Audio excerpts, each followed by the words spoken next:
남강 이승우는 1864년 3월 25일 평북 정주의 한 가난한 오막살이 초가집에서 태어났습니다. 아버지 이석주와 어머니 김씨 사이의 차남으로 태어난 그의 본명은 인환, 보통 쓰는 이름은 승훈, 아명은 승일이었습니다. 난 지 8달 만에 어머니가 병으로 세상을 떠나 그는 따뜻한 어머니 품이란 걸 모르고 자라났습니다. 다행히 할머니가 성격이 곱고 착한 분이어서 그를 잘 보살펴 주었습니다. 워낙 가난해 정주에서 살 길이 막연했던 그의 집은 6살 되던 해에 납청정으로 이사합니다. 평양에서 의주로 가는 큰 길가에 위치한 이곳은 일찍부터 녹그릇 만드는 일이 성업을 이루어 혹 막벌이라도 있을까 해서였습니다. 그러나 집안의 형편은 갈수록 어려워졌습니다. 10살 때 그 인자하시던 할머니가 돌아가시고 뒤이어 2달도 못 돼 집안의 기둥인 아버지마저 세상을 떠나고 말았습니다. 승우는 형 승모와 함께 졸지에 천혜의 고아가 되었습니다. 다행히 승우는 청정에서 유기상으로 유명한 이밀권의 호의로 그 집의 사환이 될 수 있었습니다. 여기서 승일은 5년 동안 있었는데 천성이 착한 그는 5년을 하루같이 거짓없는 바른 마음으로 정성을 다해 주인을 섬겼습니다. 이밀권도 그런 그를 믿고 금전거래까지 맡기며 수금 사무도 보게 해주었습니다. 특히 이 집의 사랑방에는 황해도, 평안도, 각지의 상인들이 빈번히 출입하는 터라 어린 승우는 이들로부터 세상 돌아가는 형편이나 장사하는 법 등을 배워갈 수 있었습니다. 이승우는 15살 때인 1878년 이도제의 딸인 경강과 결혼한 뒤 자립생활을 하고자 행상으로 나섭니다. 옛 주인 이밀권의 후위로 외상받은 녹그릇을 한 짐 짊어지고서 장돌뱅이 곧 보부상이 되어 정주읍을 비롯한 부근 일대 장터를 누비며 장사를 시작했습니다. 이듬해부터는 정주 일대를 벗어나 황해도, 평안도로 시야를 넓혀가면서 새로운 판매망을 개척합니다. 특히 황해도를 무대로 하면서 그의 등짐 장사는 나귀 등으로 커가고 다시 우차에 실려지면서 수입이 나날이 늘어갔습니다. 이렇게 각지를 누비면서 장사하는 동안 이승우는 우리나라가 미국, 영국 등과 친선조약을 맺었다는 소식도 들었고 나라 안에서는 이모군란과 갑신정변이 일어났다는 소식도 들었습니다. 이승우는 행상으로 모은 돈을 미천으로 해서 24살 때는 옛주인 이밀권 상점보다 더 큰 유기공장과 상점을 차리게 됩니다. 이때 부족한 돈은 철산의 갑부 오삭주의 돈을 빌리기도 했습니다. 이때부터 남강은 큰 기업인으로서의 면모를 보이기 시작합니다. 즉, 유기공장을 햇빛이 잘 비치고 통풍이 잘 되는 곳에 설립하고 종업원들에게는 작업복을 입혀 청결을 강조했습니다. 또 임금도 올려주고 일정한 휴식도 취하게 하니 종업원들이 작업 의욕을 고취해 생산품을 증가시키면서 금세 다른 유기공장들을 앞지르게 되었습니다. 당시로선 상상하기 힘든 근대적 경영 방식이었습니다. 이리하여 청정에서의 남강의 공장과 상점은 번성하여 평양에까지 지점을 두게 되었습니다. 그러나 1894년 나라 안에서 일어난 청일전쟁의 여파로 수년 동안 쌓아 올렸던 그의 공장과 상점들은 피폐되고 말았습니다. 그렇지만 어려서부터 역경에서 스스로 운명을 개척해온 남강은 이만한 일로 좌절하지 않았습니다. 다시 철산의 오삭주를 찾았습니다. 이때 남강은 그간의 경위와 그에게 진 빚과 이자를 계산한 명세서를 제시하면서 다시 자금을 융통해 줄 것을 호소했습니다. 그러자 오 씨는 남강의 정직한 마음과 불굴의 기업 정신을 높이사 흔쾌히 자금을 빌려주었습니다. 오 씨의 도움으로 남강은 다시 청정에서 유기공장을 복구시켰습니다. 이때 다른 공장들은 감히 복구에 엄두도 못 내던 터라 자연 남강의 공장에서 생산되는 유기들은 부근 일대의 시장을 독차지하며 크게 번창하게 됩니다. 이에 또다시 평양과 진남포에 새로 지점을 열게 되었습니다.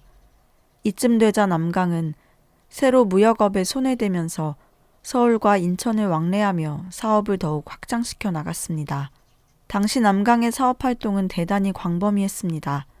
인천항을 통해 들어오는 석유, 양약, 종이, 도자기, 일상 잡화 등을 구입해 황해도와 평안도 등지에 갖다 팔았습니다.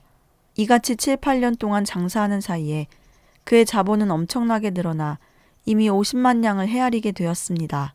그때 소 한 마리에 한 양이었다고 하니 지금으로선 가히 70억 원 정도에 해당되는 엄청난 금액입니다. 1902년경 이미 남강은 국내에서 제일 가는 거상으로 등장하기에 이르렀습니다. 당시 일본이 경인선 철도를 부설하는 것을 본 남강은 곧 외국 상선이 입항할 것이라 짐작하고 경성과 평양에 운수회사를 설립하니 이는 우리나라 운수 사업의 시작이었습니다. 이때 거처를 청정에서 용동으로 옮긴 남강은 이제 돈도 어느 정도 모았으니 일가 친척을 한데 모아 하나의 종족부락을 이루어 남에게 모범이 되는 깨끗하고 화목한 마을을 만들 꿈을 꾸었습니다. 그래서 일가 친척을 불러 모으고 마을에 공동 경작지를 만들어 빈부의 차를 없애게 하고 글방을 두어 자제들에게 글과 예절을 가르치게 하였습니다.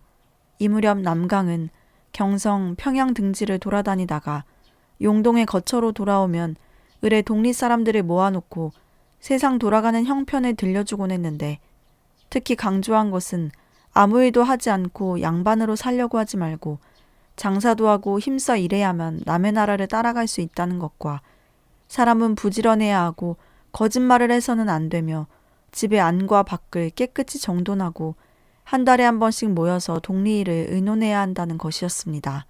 사실 이때 남강은 용동을 평화스러운 이상촌으로 만들겠다는 부푼 꿈을 안고 있었습니다. 그러나 조국의 암울한 현실은 그를 꿈에서 살게끔 내버려 두질 않았습니다. 남강은 용동 서당에서 경서와 신문을 번갈아 읽으며 좌초되어가는 나라의 운명을 걱정하였습니다.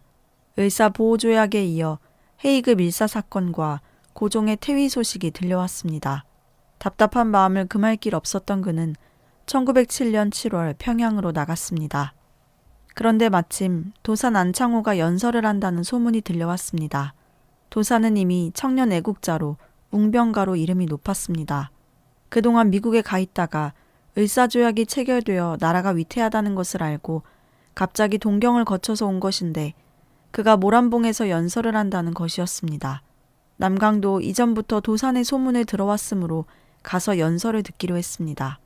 여러분, 울기만 하면 무얼 합니까? 우리가 못나서 당한 일인데 누구를 원망합니까?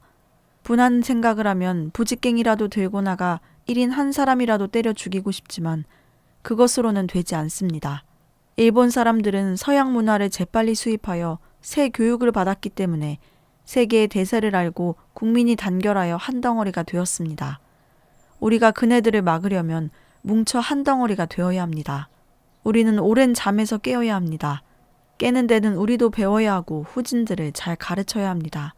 의병을 일으키는 것도 좋습니다. 그러나 규율 없고 교양 없는 군인은 아무데도 쓸 수 없습니다.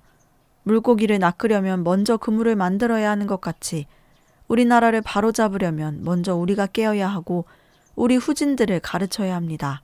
이것이 우리나라를 구하는 첫째의 방법입니다. 남강 이승우는 큰 감동을 받았습니다. 안창호의 연설이 끝나자 남강은 군중을 해치고 나아가 연단에서 내려오는 도산의 손을 부여잡으며 자신을 소개하고 정말 옳은 말을 들려주었다고 하면서 돌아가 그대로 실행하겠노라고 고백합니다. 도산도 미국에서부터 소문을 듣고 만나보고 싶던 참이라며 남강의 손을 다시 뜨겁게 부여잡았습니다. 이로써 둘 사이는 깊은 우정이 맺어지면서 앞으로 민족운동을 전개하는 데 있어 때려야 뗄 수 없는 두터운 관계를 맺게 됩니다. 남강 이승우는 도산 안창호의 경륜과 인격을 우러러보았고 도산 안창호는 남강 이승훈의 강직함과 실천력을 높이 찬양했습니다. 결국 도산의 교육제의주의는 남강으로 해서 산업으로 보강되고 남강의 산업계획은 도산으로 해서 교육의 뒷받침을 받게 됩니다. 용동으로 돌아온 남강은 예전의 남강이 아니었습니다. 좋아하던 술과 담배를 일체 끊었을 뿐더러 상투마저 자르고 있었습니다. 겉만 바뀐 것이 아니었습니다. 내 가족, 내 일가만 자리했던 그의 마음엔 이제 민족 혼이 뜨겁게 타오르고 있었습니다. 그는 우선 독립 사람들을 모아놓고 자기가 평양에서 도산에게 들은 내용을 그대로 전하였습니다. 그리고 이전의 모든 생활을 고쳐 새롭게 할 것을 주장하고 서당 대신 신학문 교육의 학교를 세워 그 이름을 강명의숙이라 했습니다. 남강은 1907년 가을부터 도산을 도와 신민의 활동을 전개하는데 직접 평안북도 총감을 맡기까지 했습니다. 그는 평북 선천의주, 정주, 철산, 곽산, 용천 등지를 다니며 동지를 규합했고 상무동사와 협성동사 등의 일종의 주식회사를 설립 운영하면서 신민회의 재정을 후원하기도 했습니다.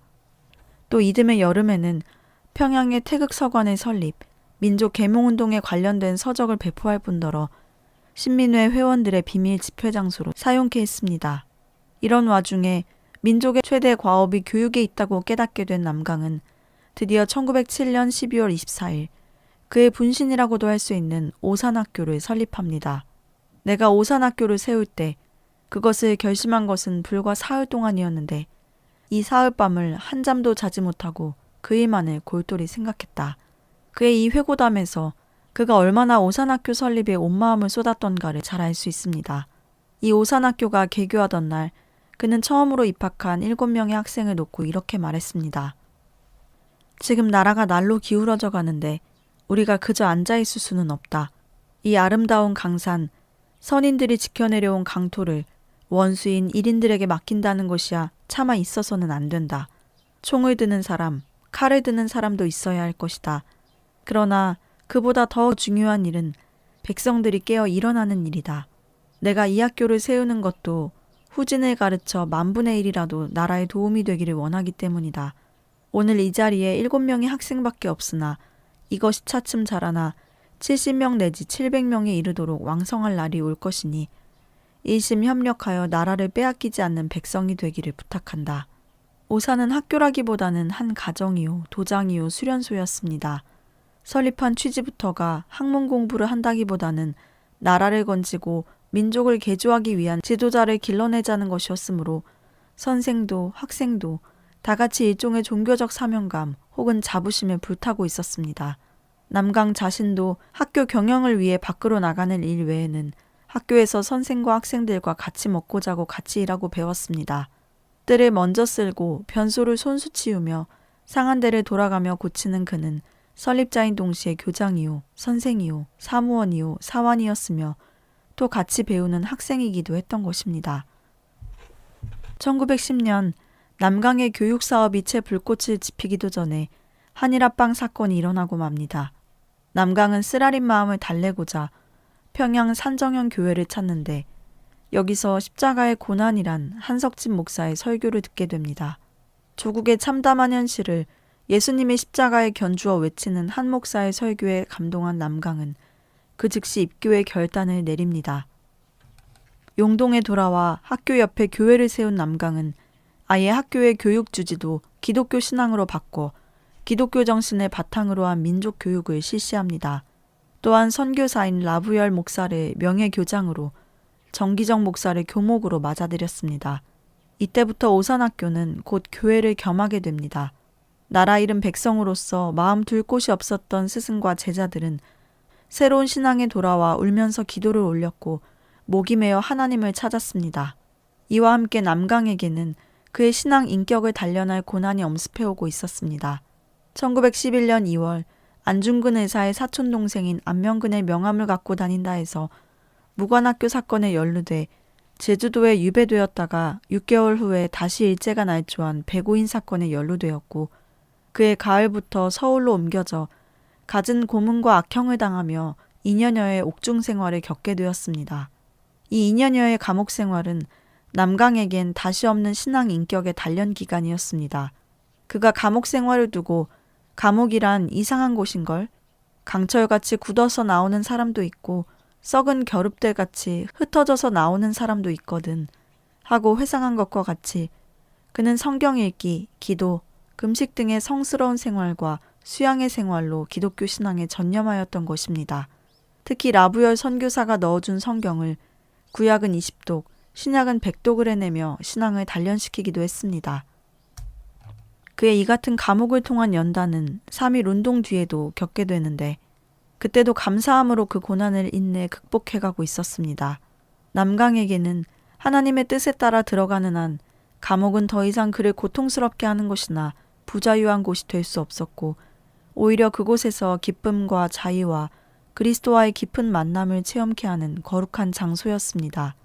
그러나 육신적인 고통은 그도 어쩔 수 없었던 듯 그가 가출옥을 한 몇 년 뒤 그의 오산학교 제자였던 한경직 목사가 남강의 집을 찾았을 때 평소 강건하던 그가 몸져 누워있다 가까스로 일어나며 이런 말을 했다고 합니다. 오늘이 바로 내가 몇 해 전 감옥에 들어가서 일본 놈들에게 실컷 매를 맞은 바로 그날이다. 나는 이상하게도 매년 이날이 돌아오면 매 맞은 자리가 몹시 아파 몸을 가누지 못하겠구나. 너희도 아는 바와 같이 우리나라가 망한 지 여러 해 되지 않았니? 독립될 희망이 점점 희미해지니까 소위 애국지 사람자들의 마음이 점점 식어가는구나. 그러나 너희들 들어라. 나 이승훈이는 죽을 때까지 조선 사람으로 살다가 조선 사람으로 죽을 거야. 1915년 2월 남강은 출옥하자마자 오산학교 교목인 정기정 목사로부터 세례를 받고 그 봄에 평양신학교에 입학합니다. 보다 더 깊이 있게 교회와 성경을 알기 위해서였습니다. 그러나 이 시기의 신학교는 이론적인 면보다 실천적인 면이 더 강조되었고 또 오산학교 명예교장인 라부열 선교사가 나중에 목회를 할 것도 아니고 지금은 교육이 더 시급하니 신학교를 굳이 졸업하지 않아도 좋을 것이라는 권고에 따라 신학 수업 1년 반 만에 다시 학교로 돌아옵니다. 그리고 오산학교의 장로로 장립되어 평신도 지도자로서 폭넓은 교계 활동을 전개합니다. 신학교에서 구약에 의해 신학에 많은 관심을 가졌던 남강은 이후 학생들에게 예언자적 신앙을 많이 강조했습니다. 남강은 나라 잃은 우리 민족과 바벨론에 포로되었던 이스라엘 민족을 자주 비교하면서 나라를 위해 일하다가 어려운 일을 만나도 좌절하거나 타협하거나 비굴하지 말 것을 역설하고 그 스스로 강인한 신앙의 본이 되고자 노력했습니다. 그러나 남강은 이스라엘과 비교해서 우리의 한 가지 부족한 점을 지적했는데 우리 백성에게는 날카로운 예언자적 통찰로 불의를 고발하고 잘못을 충고해주는 용기가 적음을 또 미래를 보며 희망을 가지고 현실을 극복하는 힘이 약함도 아울러 지적하였습니다. 1916년에서 1919년 3.1운동 발발 시까지 남강은 신앙인으로 가장 활발한 활동을 전개합니다.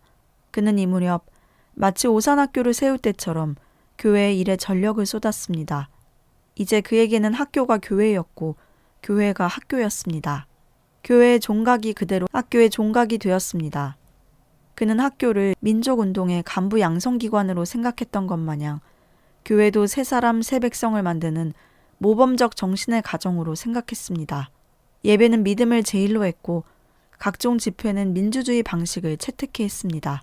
주일 예배와 3일 예배를 경건하게 보도록 했고 재직회를 비롯한 모든 집회가 시간을 잘 지키도록 했습니다. 예배당에 앉을 때는 줄을 지어 바로 앉으라 했고 연보를 거두는 채도 바로 들고 바로 돌려야 한다고 했습니다. 또 찬송과 기도와 설교와 광고에 이르기까지 그 태도와 말과 내용이 부드럽고 근엄하고 정성스러워야 한다고 했습니다. 그리고 신자들 사이에 지나친 광신적 경향을 경계했고 언제나 미신과 봉건 유습을 타파하는 개화주의로 이끌었습니다. 이전에 학교에 쏟았던 것처럼 교회에도 남강의 참과 정성이 구석구석 배이게 되었습니다. 학교와 교회를 부흥시키는 일련의 과정 속에서 남강은 기독교뿐 아니라 일반 사회 지도자로도 뚜렷이 부각되었습니다. 그러했기에 1919년 3.1운동에 있어서도 그가 결정적 핵심 인물로 활약할 수 있었습니다. 실로 남강이 없었더라면 3.1운동이라는 민족적 거사는 추진되기도 어려웠을 것입니다. 이 모든 과정에서 남강은 희생적인 참여와 주도로 민족의 쾌거를 이루어냈던 것입니다. 3.1운동이 일어나고 주모자들이 체포되었습니다. 남강도 또다시 체포되어 들어갔습니다. 공판 과정에서 재판장에 왜 독립운동을 했느냐는 질문에 민족의 권리를 말한 사람도 있고 세계의 대세를 말한 사람도 있으나 남강은 이렇게 대답했습니다. 나는 하나님을 믿는 것을 가장 큰 영광으로 생각한다. 내가 후진이나 동포를 위해서 한 일이 있다면 그것은 내가 한 것이 아니고 하나님이 나를 그렇게 시킨 것이다. 남강에게는 감옥 안과 밖이 다를 수 없었습니다. 평소 남이 하기 싫어하는 일, 낮은 곳에서 남을 섬기고 봉사하기를 즐겨했던 남강은 감옥 안에서도 다른 사람들이 다 싫어하는 변기 청소까지 도맡아 하곤 했습니다. 주여 감사합니다. 바라옵건대 이 문을 나가는 날까지 이 백성을 위해서 똥통 소재를 잊지 말게 해주옵소서. 지금까지 이기고 오게 하셨사오니 이와 같이 앞으로도 이기고 나가게 해주시옵소서. 남강은 3년여의 감옥 생활을 통해 구약 10회, 신약 40회 등 많은 독서를 하면서 자신과 사회, 민족을 위한 새로운 구상을 전개하곤 했습니다. 추록 후 그는 동아일보에 이렇게 게재하고 있습니다. 내가 감옥에 들어간 후에 한 일은 2700여 페이지나 되는 성경을 구약은 10독, 신약은 40독을 하였고 그 외 기독교에 관한 서적 읽은 것이 7만 페이지는 될 터이니 내가 평생에 처음 되는 공부를 하였고 장래 나의 할 일은 나의 몸을 온전히 하나님께 바치어 교회를 위해 일할 터이니 나의 일할 교회는 일반 세상 목사나 장로들의 교회가 아니라 온전히 하나님이 이제로부터 한민족에게 복을 내리시려는 그 뜻을 받아 동포의 교육과 산업을 발달시키고자 하오. 1922년 7월 그는 3.1운동으로 투옥된 민족대표 중 맨 마지막으로 석방되었습니다. 그 전해에 부인 이 씨는 세상을 떠났고 그의 머리는 하얗게 새어 있었습니다. 그가 평생의 사랑을 바친 오산학교와 오산교회도 일본에 의해 불살라져 그 자취마저 미미해져 가고 있었습니다. 그러나 그는 여전히 추상 같은 기계로 다음과 같이 감옥 출소의 변을 토했습니다. 다른 사람이 모두 추록되고 나만 남아 있었는데 나는 실로 조석으로 기도하기를 이와 같이 나오게 되지 말고 하루라도 더 있으면서 우리 형제들의 마음을 위로하고자 하였고 지금 경성 감옥에 있는 정치범이 수백 명인데 그 중에 종신징역이 22명이요. 그 외에 10년 이상의 징역을 받은 사람이 수십 명이라 그들을 불덩이같이 뜨거운 옷 속에 두고 나오는 생각을 하니 감옥문을 나서자 더운 눈물이 앞을 가려 차마 발길이 돌아서지 못하였소. 옥고를 치르느라 약해질 대로 약해진 몸을 제대로 정양할 겨를도 없이 곧 남강은 월남 이상재 선생과 함께 조선교육협회를 창립하고 민립 대학 기성회를 발기시키는 등 다시금 민족의 미래를 위한 교육운동에 뛰어들었습니다. 1924년 5월에는 민족의 신문이라고 할 수 있는 동아일보의 제4대 사장이 되어 친일 세력에 맞서 민족의 언론 창달에 주력합니다. 또한 오산학교 교장으로 초빙한 고당 조만식과 함께 물산 장려운동을 전개하기도 합니다. 그러는 한편 대오산건설이란 포부 아래 토지 개간 등을 통해 농장을 확보하고 농과대학을 갖추며 유치원과 여학교를 설치하는 등 교육과 산업을 연결하는 일종의 종합교육계획도 추진해 나갔습니다. 그러나 민족운동 세력의 분열과 함께 한국교회의 교권주의와 피한주의는 민족과 교회를 위해 마지막 불꽃을 태우려는 그를 안타깝게 했습니다. 1927년 민족운동의 단일체로 신간회가 조직될 때도 조선의 장래를 그는 오히려 기독교에서 찾으려 했습니다. 그의 입장은 간단했습니다. 신간회니 무엇이니 하지만 기독교에서 일함이 참 큰일이지 마음을 변화시키니까. 그가 조병옥 등 조선교회의 빼어난 인물들을 모아 신우회를 조직해선 조선으로 일대 경성을 주며 운동을 일으키려 했던 것도 그런 이유에서였습니다. 남강은 그의 마지막 개혁적 신앙의 희망을 성서 조선 그룹에 두었습니다.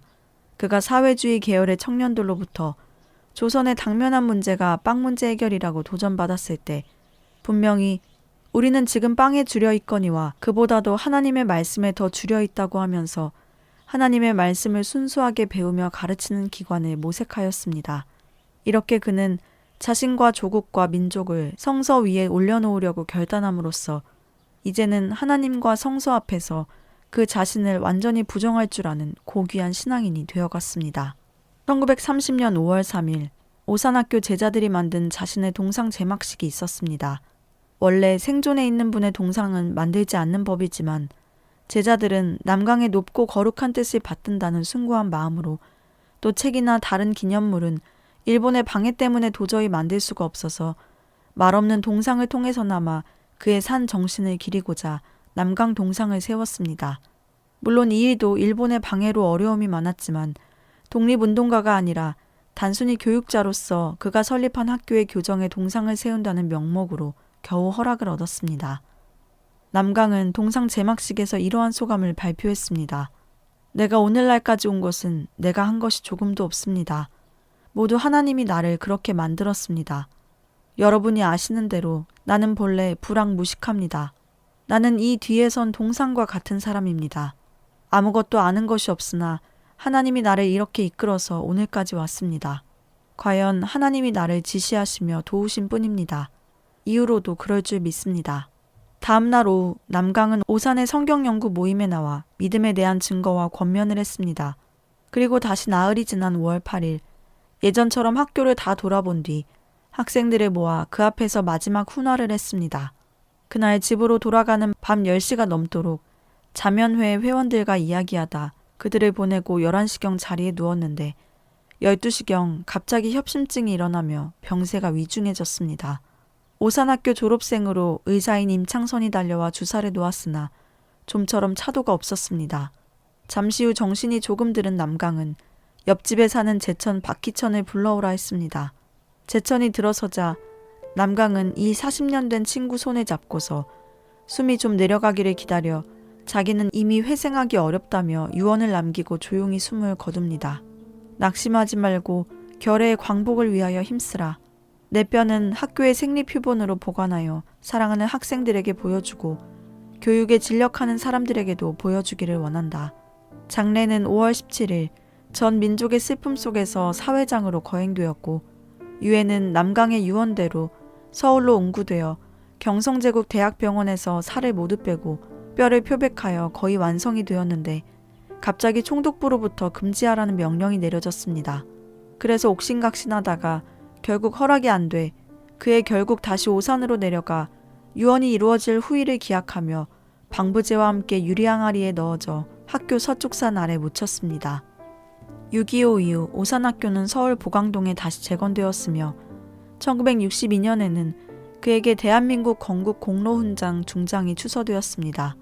1974년에 남강동상이 서울 어린이대공원에 재건되었고 1982년에는 오산학교의 남강의 흉상이 1986년에는 독립기념관 경내에 남강 어록비가 세워졌습니다. 그리고 1984년 남강의 제자인 함석헌과 전재현 등의 헌신적 노력에 의해 설립된 남강문화재단은 현재 남강에 대한 연구 출판 사업 및 장학 사업을 전개하면서 면면이 남강 이승훈의 얼을 기리고 있습니다. 남강은 실업가요, 교육가요, 민족운동가였습니다. 그러나 무엇보다 남강을 남강답게 살도록 인도한 것은 기독교 신앙이었습니다. 그는 믿음으로 자신을 부정하면서까지 그리스도를 따랐던 숭고한 신앙인이요.